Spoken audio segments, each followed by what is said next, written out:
It's a virtual tsunami of disinformation as Brazil's second round runoff between far-right-wing incumbent Jair Bolsonaro and left-wing former president Luiz Inácio Lula da Silva heats up. Social media-hungry Brazilians are being bombarded with ever more bizarre and outrageous doctored photos, gifs, and fake news. At the Getúlio Vargas Foundation, one of the world's most influential think tanks, a dedicated team of researchers detects and documents these provocative, emotion-driven memes that are streaming through millions of Brazilian mobile phones and computers.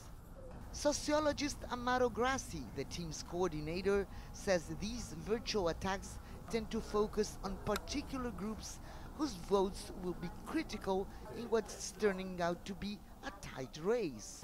The narratives reinforce perceptions like relating Lula to Satanism is aimed at, sending a message to evangelical groups, or trying to portray Bolsonaro as a very, very male-oriented candidate, so to raise rejection among women.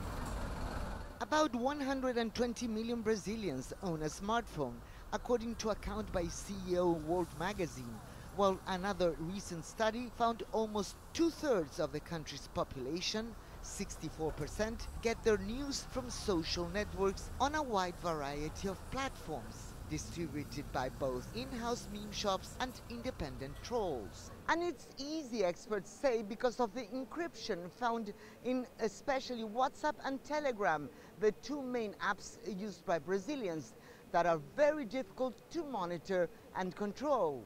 Esses vídeos de pesquisa estão super comuns. Natalia Leal is the CEO of Agência Lupa, Brazil's most prominent fact-checking agency. She now works remotely, in part because of the COVID-19 pandemic and especially because of threats the agency receives daily. She says she's particularly alarmed by the continued use of debunked information. We are seeing the official campaigns showing videos and news that have already been labeled as false by us and other fact-checking platforms. These are distorted narratives that reappear again and again, and this is very dangerous.